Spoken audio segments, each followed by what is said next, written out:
પછીનો જે આપણો ટોપિક છે કે ચેપ્ટર 1 નો જે પાંચમો જે પાર્ટ છે એમાં આપણે જે ચર્ચા કરશું નિર્બળ ન્યુક્લિયર બળ.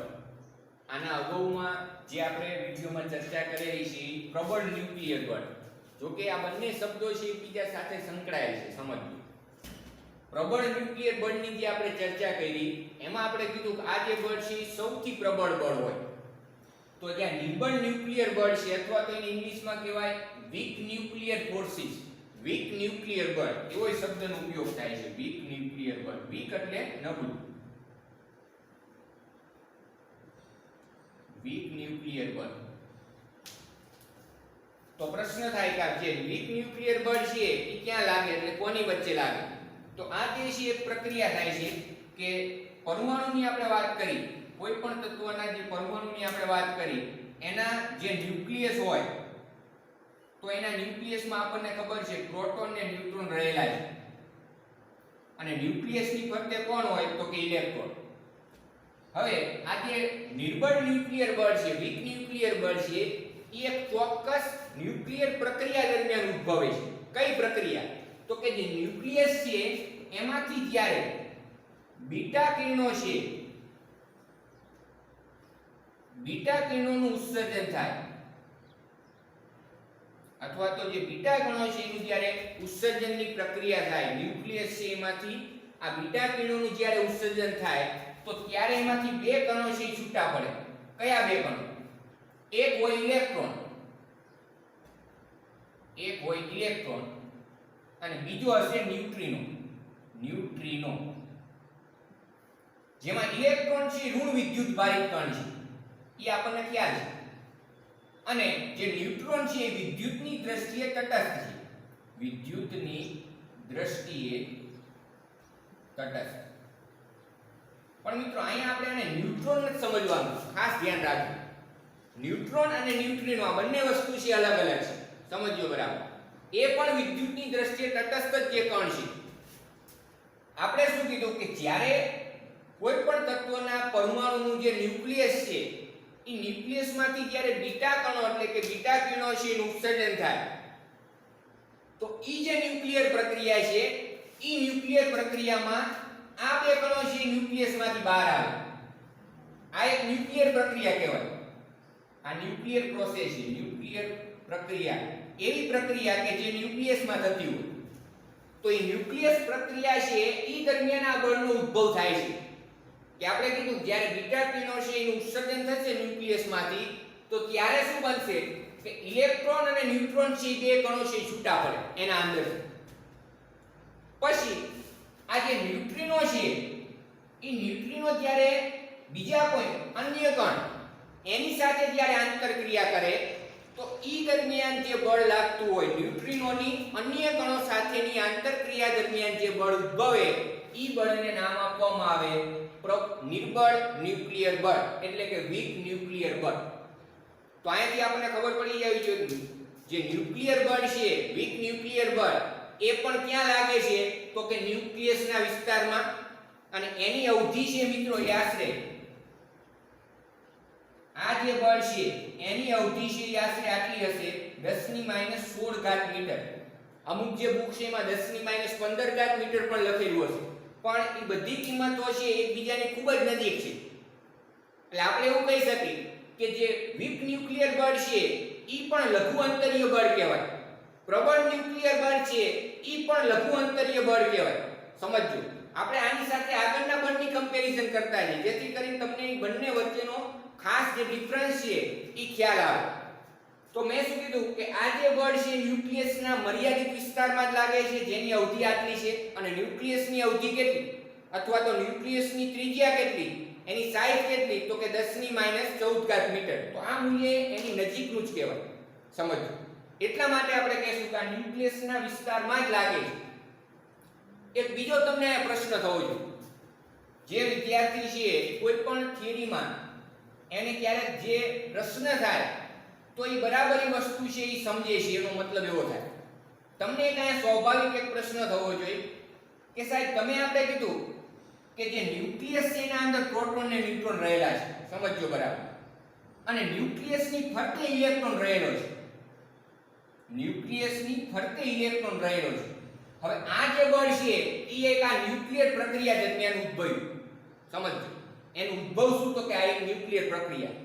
ઈ ન્યુક્લિયર પ્રક્રિયા ન્યુક્લિયસમાં થઈ અને ઈ ન્યુક્લિયર પ્રક્રિયા દરમિયાન ઇલેક્ટ્રોન અને ન્યુટ્રિનોનું ઉત્સર્જન થયું. હવે અહીંયા ન્યુટ્રિનોની વાત જાઓ તો ભલે ન્યુટ્રિનોનું ઉત્સર્જન થયું, ઈ કણ આપણા માટે નવો છે કહેવા માટે, પણ જે ઇલેક્ટ્રોન છે એના વિશે આપણને ખબર કે ઇલેક્ટ્રોન તો ન્યુક્લિયસની ક્યાં હોય? બહાર.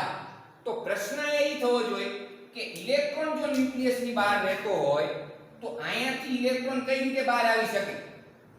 આ ખૂબ જ અગત્યનો વિચારવા જેવો પ્રશ્ન છે.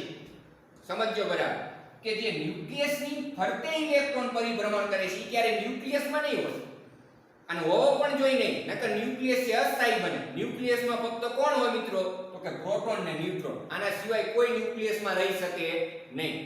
તો પ્રશ્ન એ થયો કે જો ઇલેક્ટ્રોન ન્યુક્લિયસમાં ન રહી શકતો હોય તો આ પ્રક્રિયા દરમિયાન ન્યુક્લિયસમાં ઇલેક્ટ્રોન બહાર કઈ રીતે આવ્યો? સિમ્પલ. તો એનું એક સોલ્યુશન છે મિત્રો, જે આપણે બાર સાયન્સમાં વિસ્તૃત ભણશું, પણ અહીંયા તમને એ વસ્તુની સમજૂતી મેળવવા માટે, તમારો જે ક્વેશ્ચન છે એના સમાધાન માટે આપણે એ વસ્તુ ટૂંકમાં સમજાવીશું. આપણે આખું એક ચેપ્ટર બાર સાયન્સમાં જે બીજો ભાગ છે એમાં ન્યુક્લિયસ ચેપ્ટર આખું આવશે. સમજજો, એ ન્યુક્લિયસ ચેપ્ટર છે એને આગળ છે પરમાણુ ચેપ્ટર છે એની પણ વાત કરવાની થશે.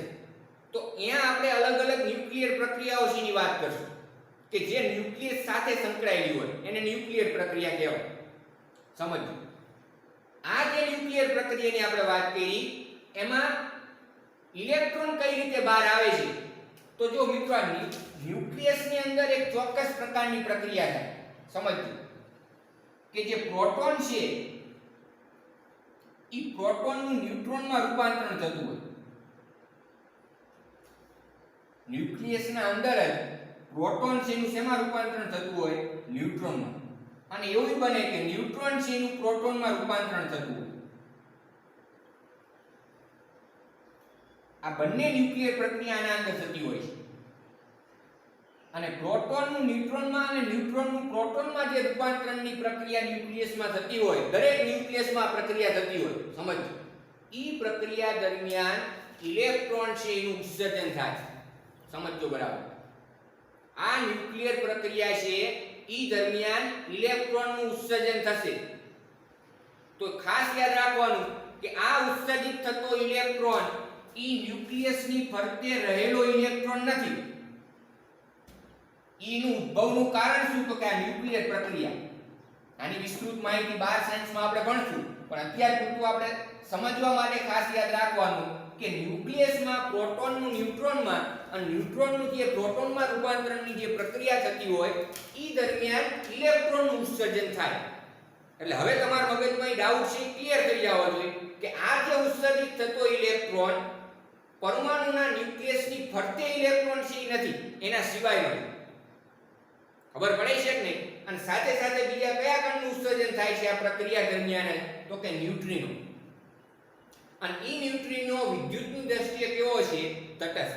હવે આ જે ન્યુટ્રિનો છે એ અન્ય કોઈ કણ સાથે જ્યારે પ્રક્રિયા કરે, ઈ આંતરક્રિયા થાય, તો ત્યારે જે બળ લાગે છે એને આપણે કહેવાય વીક ન્યુક્લિયર બળ અથવા તો નિર્બળ ન્યુક્લિયર બળ. પછી એની પ્રબળતાની આપણે વાત કરી કે જે વીક ન્યુક્લિયર બળ છે ઈ ચારે જે બળો છે એમાં પહેલા જે આપણે બળની વાત કરી ગુરુત્વાકર્ષણ બળ, તો આ જે વીક ન્યુક્લિયર બળ છે મિત્રો ઈ ગુરુત્વાકર્ષણ બળ કરતા પ્રબળ છે. સમજો બરાબર, વીક ન્યુક્લિયર બળ છે ઈ ગુરુત્વાકર્ષણ બળ કરતા પ્રબળ છે.